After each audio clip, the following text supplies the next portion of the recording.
आज की हमारी कहानी है एक ऐसी लड़की की जिसने फेसबुक पर एक बॉयफ्रेंड बनाया और उसके पति को तब यह सब कुछ पता चलता है तो वह उसे अपने घर से धक्के मारकर निकाल देता है। लेकिन लड़की के साथ जो आगे हुआ वह सुनकर आपके रोंगटे खड़े हो जाएंगे। आखिरकार उस लड़की ने तब उस लड़के से प्यार किया और उससे शादी करने के बाद उसके साथ आखिरकार ऐसा क्या हुआ था कि वह लड़की रोते हुए सिर्फ एक ही बात कह रही थी कि अगर मेरा पहले वाला पति होता तो मेरी एक भी आंखों में आंसू नहीं आने देता। मैं अपने किए पर बहुत शर्मिंदा हूँ। नमस्कार दोस्तों, मैं Priyanka Yadav crime moment channel पर आपका हार्दिक स्वागत करती हूँ। आशा करती हूँ आप लोग खुश होंगे, स्वस्थ होंगे, अपना और अपनों का ख्याल रख रहे होंगे। आज की हमारी कहानी है उत्तर प्रदेश की, जहां पर एक लड़की जो कि सिर्फ रोए जा रही थी। हॉस्पिटल के बाहर बैठे वह सिर्फ एक ही बात कह रही थी कि मेरा पहले वाला पति होता तो मेरे आंखों में कभी आंसू नहीं आने देता। उसने वहां के पुलिस स्टेशन में भी एप्लीकेशन लगा रखी थी, लेकिन वहां पर उसकी कोई सुनवाई ज्यादा नहीं हो रही थी, जिसके कारण उस लड़की ने वहां पर मीडिया वाले इकट्ठे किए, मीडिया वाले बुलाए जिन्होंने उनका इंटरव्यू लिया। उसने इंटरव्यू में बताया कि उसके साथ उसकी जो बीती गई हुई जिंदगी थी उसके अंदर क्या हुआ था। उसकी एक अच्छे घराने में शादी कर दी गई थी, लेकिन वह उस शादी से बहुत खुश थी। फिर भी उसे एक फेसबुक पर एक फ्रेंड मिलता है और उन दोनों की आपस में बातचीत शुरू हो जाती है। बातचीत के दौरान वह किसी को नहीं बताती, लेकिन धीरे धीरे वह फ्रेंडशिप न जाने कब प्यार में बदल गई थी। उसके पति को तब यह पता चलता है तो वह अपनी पत्नी को तभी डिवोर्स देने का निर्णय ले लेता है। वह अपनी पत्नी की एक भी नहीं सुनता। लड़की जो कि फेसबुक के प्यार में अंधी थी, वह भी अपनी पति को मनाने की कोशिश नहीं करती है।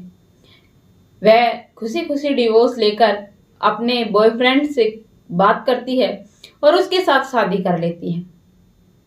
वह लड़की शादी कर लेती है, लेकिन उसका जो फेसबुक वाला पति था वह उसे अपने घर नहीं ले जाता है।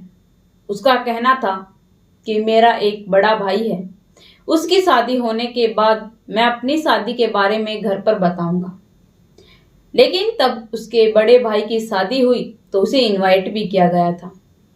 वह वहां पर गई थी और वहां पर सभी लोगों से मिली थी और वहां से आने पर उसी का पति उसे छोड़ने भी आया था और उसकी सास को उसके बारे में सब कुछ पता था कि इसके बेटे ने इस लड़की से शादी कर रखी है।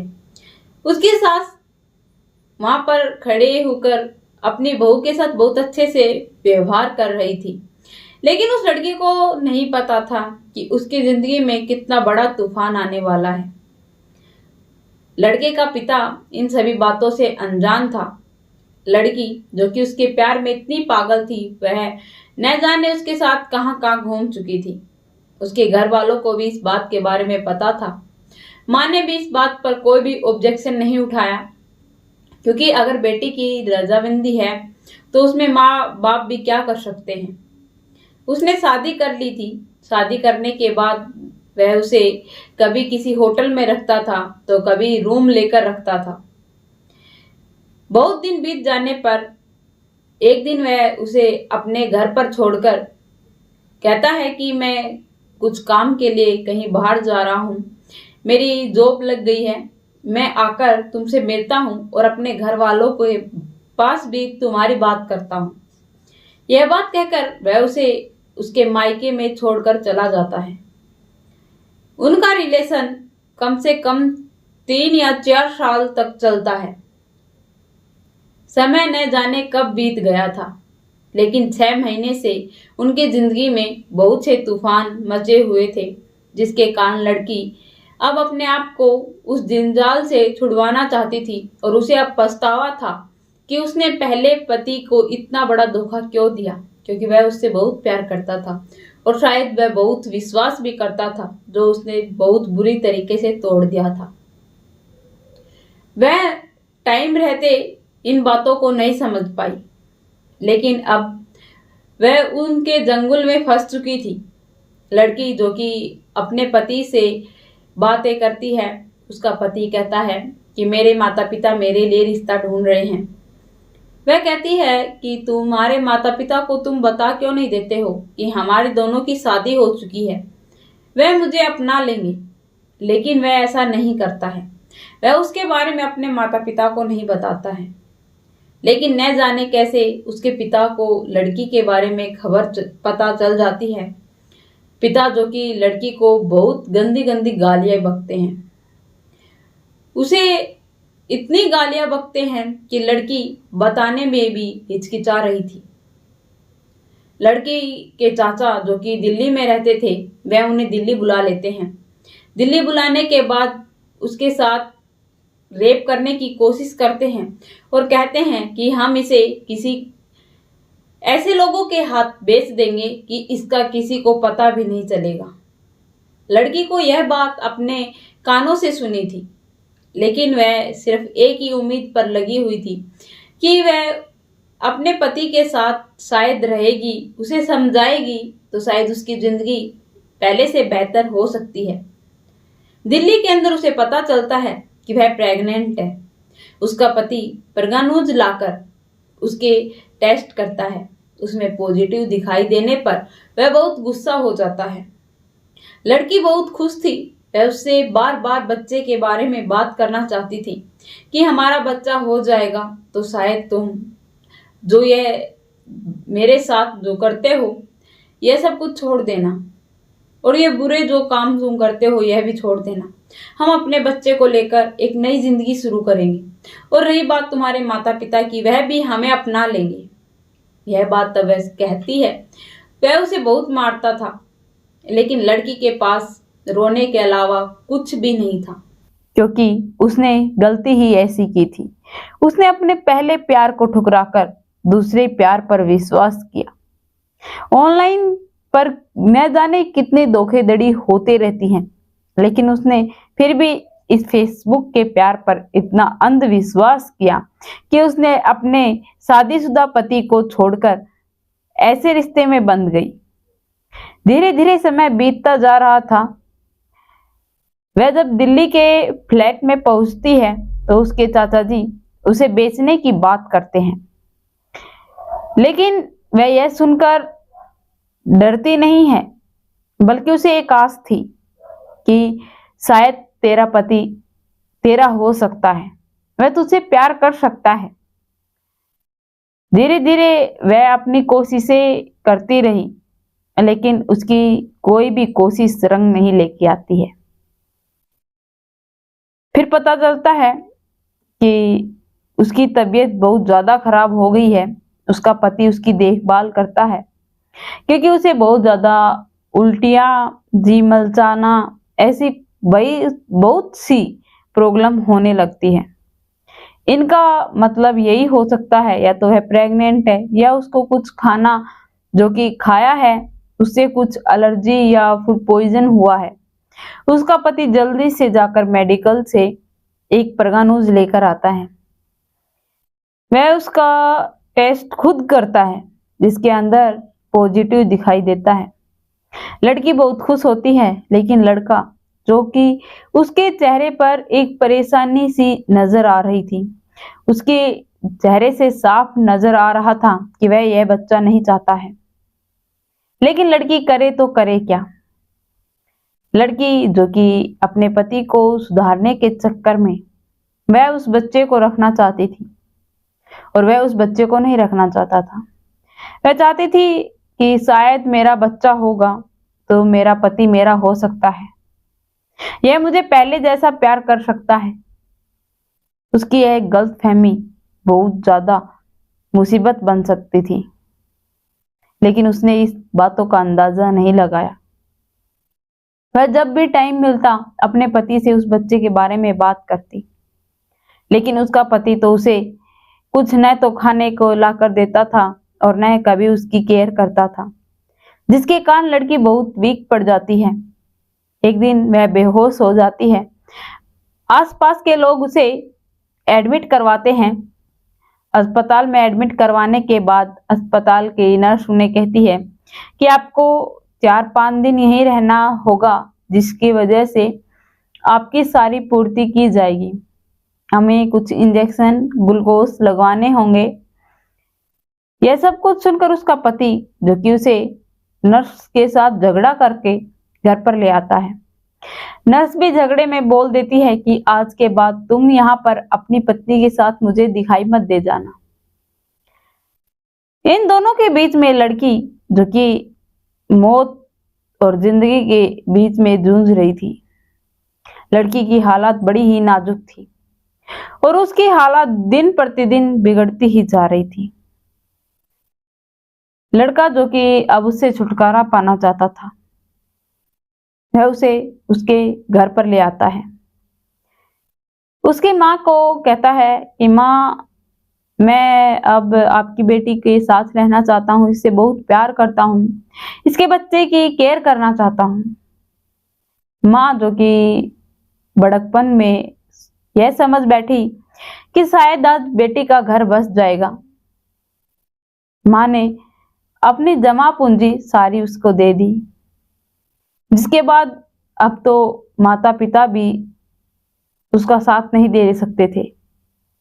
उन्हें नहीं पता था कि वह अब कौन सा नया जाल बिछाने वाला है। लड़की, जो कि बहुत ज्यादा वीक थी, उसका पति रात को तब उसके साथ नाजायज संबंध बनाता है। उसके साथ ही साथ उसके शरीर के अंदर एक टैबलेट डाल देता है, जिसके कारण उसे बहुत ज्यादा लेबर पेन होता है। वह, उसकी माँ और उसका पति उसे एडमिट करवाते हैं, जहां पर जच्चा बच्चा केंद्र, जो अस्पताल होती है, उसके अंदर उन्हें भर्ती करवाया जाता है, जिसके अंदर बच्चों की परवरिश, जिसके अंदर बच्चों की जो भी डिलीवरी या जो पेट से होती है, उनकी उन औरतों की जांच होती है। उस अस्पताल में उसको एडमिट करवाया गया। सरकारी अस्पताल था, कोई भी खर्चा ज्यादा नहीं आने वाला था। कुछ कागज कार्रवाई करवाकर वह उसे वहीं पर एडमिट करवा देता है। चेकअप के लिए उसे अंदर ले जाया जाता है, तो उसके वहीं की कुछ मैडम्स उसे कहती हैं कि प्लीज यहाँ पर जेंट्स अलाउड नहीं है, आप प्लीज बाहर जाकर वेट कीजिए। लड़का इसी बात का इंतजार था। वह यह बात सुनते ही वहां से फरार हो जाता है। उसकी एक आदत बहुत ज्यादा खराब थी। उस लड़की ने बताया था कि तब उसे अपने फोन के सिम बदलनी होती थी, या फिर किसी जगह पर उसे जो जगह होती थी उसे बदलनी होती थी, तो वह अपना फोन बहुत ज्यादा चार्ज रखता था। वह अपने फोन की बैटरी बिल्कुल भी डाउन नहीं होने देता था, ठूस ठूस के चार्ज करता था। लेकिन लड़की तब हॉस्पिटल से बाहर आती है, वह अपने पति को फोन करती है। पति कहता है कि मैं यहीं पर एक स्टॉल के ऊपर कुछ खा रहा हूं, मुझे भूख लग रही थी। लड़की ने सोचा कि शायद सच में भूख लग रही होगी, खाकर आ जाएंगे। लेकिन लड़की को नहीं पता था कि वह हमेशा हमेशा के लिए फरार हो चुका है। लड़की ने 3 घंटे तक लड़के का वेट किया। उस मार्केट के अंदर उसने हर एक स्टॉल पर जाकर देखा, लेकिन वह कहीं नजर नहीं आया। लगातार फोन करने पर फोन स्विच ऑफ आ रहा था। उसने फिर फोन किया और उसने पूछा कि तुम कहाँ हो। उसने बताया कि मैं हॉस्पिटल के बाहर बैठी हूँ, आपका इंतजार कर रही हूँ। तभी वह कहता है कि मेरा फोन स्विच ऑफ होने वाला है, तो तुम घर पर चली जाना, मैं आ जाऊंगा। मुझे यहाँ की गलियों का नहीं पता है, मैं सीधा घर ही आ जाऊंगा। लड़की जल्दी से बोलती है कि आप किसी से भी हेल्प ले लीजिए, किसी को भी अस्पताल का नाम बताओगे तो वह आपको यहाँ पर मेरे पास भेज देंगे, आपको फोन की क्या जरूरत है। लेकिन वह बोलती ही रह जाती है, वह फोन कट कर देता है। लड़की के पास निराशा के अलावा अब कुछ भी नहीं था। लड़की अपनी मायूसी के साथ, उसे पता था कि वह अब कभी नहीं आने वाला, वह उसे धोखा देकर जा चुका है, क्योंकि वह उसके साथ रहती थी। उसे इन सभी चीजों के बारे में पता था और उसने तब उसके शरीर के अंदर टैबलेट डाली थी। उसके तुरंत थोड़ी देर बाद ही उसे पता चल गया था, लेकिन वह कुछ नहीं कर पाई। डॉक्टर ने उसे यह खुशखबरी दी कि उसका बच्चा अब भी ठीक है, तंदुरुस्त है। वह इसी खुशी में अपने पति का गम भूल चुकी थी। उसने सोच लिया था कि मैं अपने बच्चे को खुद अपने आप पालूंगी, मुझे किसी की जरूरत नहीं है। लेकिन वह वहीं के पास के पुलिस स्टेशन जाती है, अपने पति के बारे में पूछताछ करती है, कंप्लेंट दर्ज करवाती है। कंप्लेंट दर्ज करवाने के बाद उसे पता चलता है कि उस लड़के के माता पिता वहां पर आ जाते हैं और वह लड़की को न जाने किस किस तरह की गालियां देते हैं। लड़की का कहना था कि उसके सास ससुर एक रंडी नाम का यूज करते थे, उसे इस नाम से ही पुकारा जाता था। एक औरत होकर एक औरत के साथ इतना ज्यादा अत्याचार कैसे कर सकती है। उसके सास और ससुर दोनों लड़की को बहुत ज्यादा मारते हैं। लड़की के पेट पर इतनी ज्यादा चोटें आती हैं कि बच्चा वहीं पर खराब हो जाता है, वहीं पर ब्लीडिंग होने लगती है। लड़की जो कि बेहोश हो जाती है। आसपास के लोग पुलिस में कंप्लेन करते हैं, पुलिस वाले वहां पर आते हैं, एम्बुलेंस आती है, लड़की को एडमिट किया जाता है। लड़की को बताया गया कि उसका बच्चा जो कि पेट के अंदर मर चुका है और अब जहर फूलने का बहुत ज्यादा खतरा है। अगर उनके घर से कोई आ सकता है तो उसका ऑपरेशन होगा। लेकिन लड़की को कोई उम्मीद नहीं थी, क्योंकि उस लड़की के पिता तो थे नहीं। एक भाई था, वह भी कुछ दिन पहले गुजर गया था। माँ जो कि अपनी मेहनत की कमाई उसे दे देकर थक चुकी थी। उसे भी अपनी बेटी पर बहुत गुस्सा आ रहा था कि वह करे तो करे क्या। लड़की के पास उसके साथ खड़े होने के लिए उसके पास अब कोई नहीं है। उसकी शिकायत सिर्फ एक ही व्यक्ति से है कि उसकी सास, जिसे सब कुछ पता था, फिर भी उसने एक औरत होकर एक औरत के साथ इतना बड़ा गुनाह कैसे किया। और उस औरत को यह पता था कि उसका बेटा ऐसा काम करता है। गांव के अंदर उसकी 10 गर्लफ्रेंड थी जिनके साथ उसका नाजायज संबंध था। गांव की लड़की जो उसकी नाते में बहन लगती थी, गांव की चाची, क्योंकि उसकी माँ को वह सब कुछ बताता था और लड़की को इन सभी बातों के बारे में पता था। और उसकी माँ ने अपने बेटे को निर्दोष साबित करके उसे हमेशा बचाया। ऐसी औरत को जो सजा दी जाए वह कम होगी। वह सिर्फ और सिर्फ यही न्याय मांगना चाहती है कि उसके साथ जो हुआ उनको कड़ी से कड़ी सजा दी जाए। और जो लड़कियां किसी पर विश्वास करके उसके साथ भागने की तैयारी करती है, अपने घर वालों को धोखा देकर उनका हाथ थाम लेती है और वह बीच सफर में उन्हें यूं छोड़कर चले जाते हैं, उन लड़कियों का क्या हाल होता है यह तो शायद कोई नहीं समझ सकता। उस लड़की की सिर्फ एक ही रिक्वेस्ट है कि उन्हें जल्द से जल्द गिरफ्तार किया जाए और उन्हें कड़ी से कड़ी सजा दी जाए और उस लड़की को न्याय मिले और उस लड़के से उसकी कानूनन शादी करवाकर उसकी गृह गृहस्थी सुधारी जाए, क्योंकि उसने उस लड़के के लिए अपने पति को छोड़ दिया और उसकी शादी होने के बाद भी उस लड़के ने उसे नहीं अपनाया। या तो उसके घर वालों का प्रेशर था या फिर वह उस लड़की को अपने हाथों की कठपुतली समझ रहा था। यह तो तब वह लड़का पुलिस के गिरफ्त में आएगा तभी वही बताएगा कि आखिरकार उसने यह सब कुछ क्यों किया।